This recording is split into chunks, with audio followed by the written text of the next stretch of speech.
Avant de passer au calcul de coûts, nous devons aborder un dernier point, à savoir comment allons-nous passer de la comptabilité financière à la comptabilité de gestion.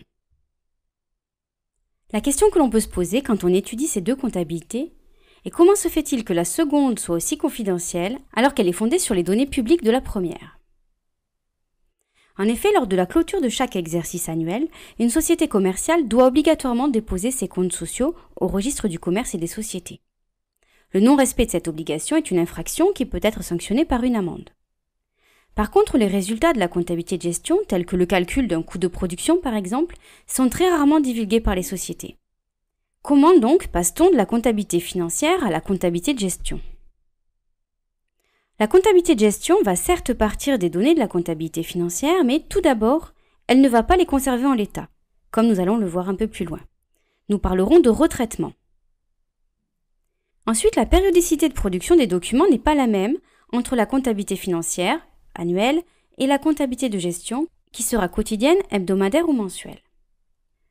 Une autre divergence entre les deux comptabilités réside dans une différence de point de vue. Les documents de la comptabilité financière sont systématiquement rétrospectifs, ce qui n'est pas le cas de la comptabilité de gestion qui peut aussi être prévisionnelle. Enfin, la comptabilité de gestion va utiliser les données de la comptabilité financière, mais elle va aussi mobiliser d'autres données issues de son système d'information.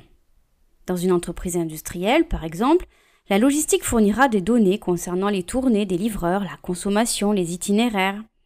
Les ateliers vont fournir des documents de consommation des matières. Les ressources humaines pourront fournir des plannings ou des feuilles de temps, etc. Les informations à traiter seront donc nombreuses, et elles pourront l'être de manière différente. Les méthodes de calcul de coûts sont diverses et elles supposent des choix qui auront des répercussions sur les résultats obtenus. C'est pourquoi il est très difficile de reconstituer les calculs de coûts d'une organisation uniquement à partir des documents qui sont publiés au niveau de la comptabilité financière. Nous allons néanmoins largement les utiliser en comptabilité de gestion, avec notamment le compte de résultat. Dans un compte de résultat, nous retrouverons les charges d'exploitation, les charges financières et les charges exceptionnelles. Nous aurons aussi les produits d'exploitation, avec le chiffre d'affaires, les produits financiers et les produits exceptionnels. Mais au niveau des calculs de coûts, est-ce que l'on retient toutes les charges de la comptabilité financière et est-ce que l'on ne retient que les charges de la comptabilité financière? Non à ces deux questions. La comptabilité générale est très influencée par des considérations juridiques et fiscales. La comptabilité de gestion, elle, doit avoir une approche beaucoup plus basée sur la réalité économique. On cherchera à mettre en place des calculs de coûts les plus pertinents possibles dans le cadre d'une démarche de prise de décision.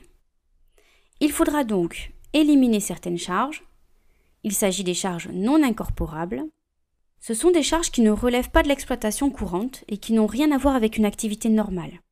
Par exemple, des amendes, des pénalités, des charges de couverture d'un sinistre. On les trouvera généralement dans les charges exceptionnelles du compte de résultat. Il faudra ensuite recalculer le montant de certaines charges. Il s'agit des charges calculées, notamment les amortissements et les provisions. En effet, les amortissements et les provisions du compte de résultat découlent de règles fiscales. Les véhicules, par exemple, sont généralement amortis sur une durée de 5 ans, mais l'entreprise peut choisir, au niveau de ses calculs de coûts, de les amortir sur 8 ans, si elle juge cette durée plus réaliste, plus pertinente. Il faudra enfin ajouter certaines charges qui ne figurent pas dans la comptabilité pour des raisons juridiques et fiscales. Il s'agit des charges supplétives. En effet, selon le statut juridique de l'entreprise, certains éléments sont comptabilisés en charge ou non. Dans une société en non collectif, par exemple, le salaire des dirigeants ne peut pas être passé en charge. Ils se rémunèrent sur les bénéfices, alors que c'est le cas dans une société à responsabilité limitée. Le but ici est d'éliminer l'incidence de la structure juridique ou financière quand on compare deux établissements. À présent, comment allons-nous organiser ces charges pour obtenir nos calculs de coûts? Le calcul des coûts est profondément lié à la nature de l'entreprise et à sa structure fonctionnelle. Il faudra analyser les flux entrants, tels que les charges d'acquisition, les frais de personnel, les services. Ils génèrent des décaissements. Les flux internes, ce sont des charges qui ne génèrent pas de décaissement, les amortissements, les provisions. Et enfin, les flux sortants, il s'agit des produits qui génèrent des encaissements. Mais cette analyse dépendra aussi du type d'organisation étudiée. Pour les entreprises industrielles, par exemple, on va observer le cycle d'exploitation. Les matières premières vont être achetées, c'est l'approvisionnement, puis stockées, avant d'être transformées dans un premier atelier. Les produits semi-finis obtenus à la sortie de ce dernier seront à leur tour stockés, avant d'être transformés dans un second atelier en produits finis.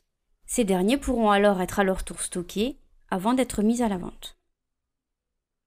En regroupant ces flux à différents niveaux, on obtient un réseau des coûts. Dans la méthode des coûts complets, qui est la prochaine méthode que nous allons étudier, nous aurons un premier niveau, le coût d'acquisition ou d'achat, puis un second niveau, le coût de production du produit ou du service, de notre objet de coût, et enfin le troisième niveau, le coût de revient. Pour les entreprises commerciales, le cycle sera plus court. Les marchandises seront achetées, puis stockées, avant d'être vendues. Le coût de revient sera donc ici uniquement composé du coût d'achat des marchandises et du coût de distribution. Ainsi, nous avons vu ce qu'était la comptabilité de gestion, son vocabulaire, et quels étaient les grands éléments à prendre en compte pour passer de la comptabilité financière à la comptabilité de gestion. Nous allons pouvoir à présent nous intéresser à une première méthode de calcul de coûts, la méthode des coûts complets des centres d'analyse.